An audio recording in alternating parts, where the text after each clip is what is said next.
Believe it or not, at extreme distances, you even have to take into account the rotation of the Earth and your position on it. At the equator, of course, your stationary target is actually moving almost 1,000 miles an hour.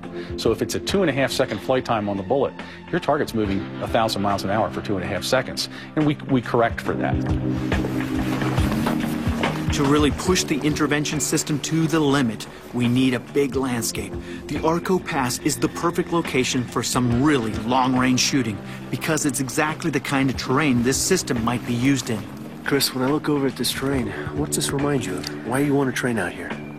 It should remind a lot of people, especially operators, of a little place called Afghanistan and parts of Iraq right now. The caves, the rough terrain, the elevation. I mean, we can jump right over across the other side of this hill and be in the flatlands like certain parts of Iraq.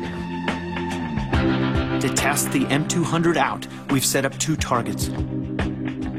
The first is at 900 yards, and the second is at, wait for it, 2,530 yards. That's almost 1.5 miles of rugged, mountainous, windswept terrain to cover. You have multiple wind scenarios. As we've been standing here, the wind's changed at least 10 times. Absolutely. Different directions and different speed. You gonna show me? Yeah, I'm gonna show you. All right, let's go.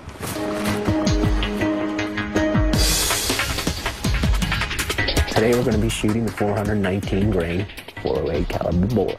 So you would just tap here, pick your bullet from the pull-down menu, 419, put your muzzle velocity in, how fast it's coming out of your gun. You need to put in your wind data, at gun, speed and direction, where it's coming from and how fast it's blowing. To measure the wind speed and direction, as well as dozens of other environmental factors, you need a device like the Kestrel 4000 weather station. Barometric still 24.43. Okay. All the data from this is then fed into the advanced ballistics computer. It's time to get down to business, isn't it? Time to get down to business.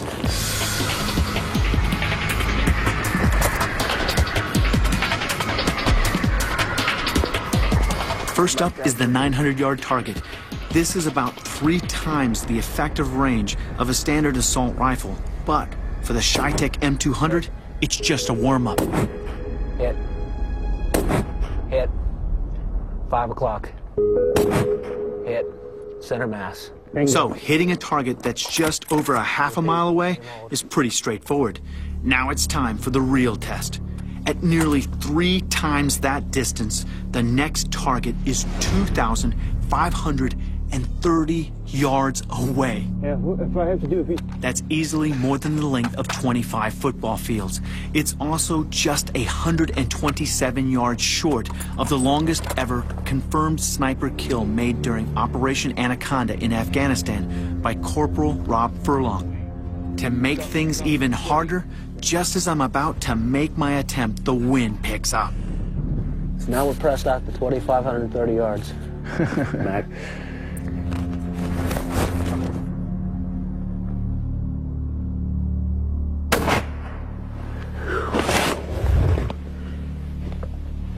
About 6 o'clock. Hold slightly higher. All right, done.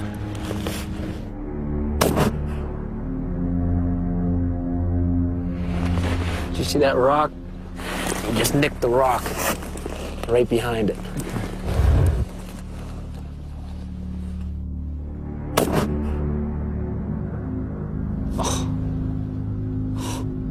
It's just above, wasn't it? Yeah, the plate was right here.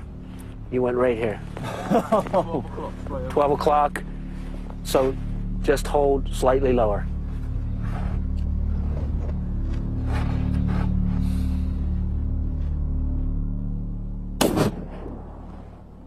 Is that 11 o'clock on the plate? Yep.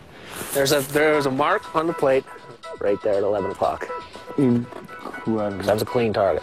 Incredible. Now I've found my hold.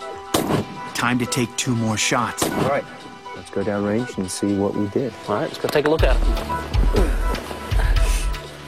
I think we're just shy of basically 1,000 yards, right? Yep. Pretty much every round is on target. Good shoot. And look at the penetration, though. That's a thing that's crazy. So if somebody's trying to hide behind that, say in a vehicle, they're up to no good. At this kind of range, no problem. No problem. Right through it. Right through it and right into them. And you see that, you know, there we were on the almost on the half side of that ridge over there. Yep. Taking that shot. 900 yards away. You think someone could see you up there? No. I'll tell you what, I'm impressed. Now, since walking over here 1,000 yards across this terrain has been a lot of fun, we're having a blast, we're actually going to send somebody out to go get the one that's even further out, the 2530. And we'll take a look and see what happened. It took this poor guy 25 minutes to cover the distance twice, just to bring back the target. And at 2,530 yards, we did this. A 3-round group. I would never have been able to do that with any other weapon system, flat out. I know that beyond a shadow of a doubt. If there is, I might have gotten lucky with 1 round with somebody, but to put a 3-round group on a target this small, I would have thought that to be impossible. We don't ever anticipate or wish to replace the skill, the training, the things that are necessary to make a great sniper or a great spotter. What we want to do is we want to amplify their capability, enhance their capability, so that, you know, we can go to ranges that were never thought of before, and we can do it with impunity.